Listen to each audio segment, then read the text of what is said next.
ಕವನದ ಶೀರ್ಷಿಕೆ ರವಿವಾರದ ಎಡವಟ್ಟು. ಹೇಗೂ ಇಂದು ರವಿವಾರವೆಂದು ಆರಾಮವಾಗಿ ಎದ್ದೆ 10 ಗಂಟೆಗೆ. ಆಗಲೇ ಹೋಯಿತು ನೋಡಿ ಕರೆಂಟು, ಧಾರಾಕಾರವಾಗಿ ಸುರಿಯುತ್ತಿರುವ ಮಳೆಗೆ.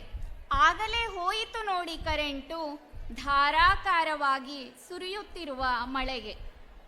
ದೋಸೆಗೆಂದು ನೆನೆಸಿದ ಅಕ್ಕಿಯು ಹಾಗೆಯೇ ನೀರಿನಲ್ಲಿ ಇತ್ತು ತಣ್ಣಗೆ. ತಕ್ಷಣವೇ ನೆನಪಾಯಿತು ಉಪ್ಪಿಟ್ಟು, ಅದನ್ನೇ ಮಾಡಲು ಮುಂದಾದೆ ಸಣ್ಣಗೆ.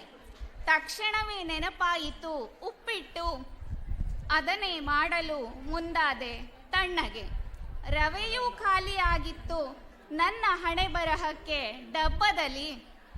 ಹೊಟ್ಟೆಯ ತಾಳಕ್ಕೆ ಮನೆಯವರ ಕೋಪ ಹೆಚ್ಚಾಗುತ್ತಲಿತ್ತು ಒಟ್ಟಿನಲ್ಲಿ.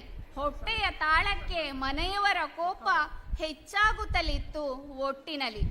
ಅಡುಗೆ ಮನೆಯನ್ನೆಲ್ಲ ತಡಕಾಡಿ ಸಿಕ್ಕಿತು ಒಂದು ರವೆಯ ಕೊಟ್ಟೆ ಮೂಲೆಯಲ್ಲಿ.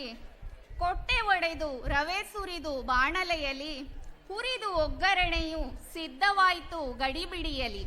ಕೊಟ್ಟೆ ಒಡೆದು ರವೆ ಸುರಿದು ಬಾಣಲೆಯಲ್ಲಿ, ಹುರಿದು ಒಗ್ಗರಣೆಯು ಸಿದ್ಧವಾಯಿತು ಗಡಿಬಿಡಿಯಲಿ. ಹುರಿದ ರವೆಗೆ ಬಿಸಿ ನೀರು ಸುರಿದೆ, ಆಗ ಕೇಳಬೇಡಿ ನನಗಾದ ಅಚ್ಚರಿ. ರವೆಯೆಲ್ಲವೂ ಕರಗಿ ನೀರಾಗತೊಡಗಿತ್ತು, ನನ್ನ ಹೊಟ್ಟೆಯಲ್ಲಿ ಶುರುವಾಯಿತು ಉರಿ.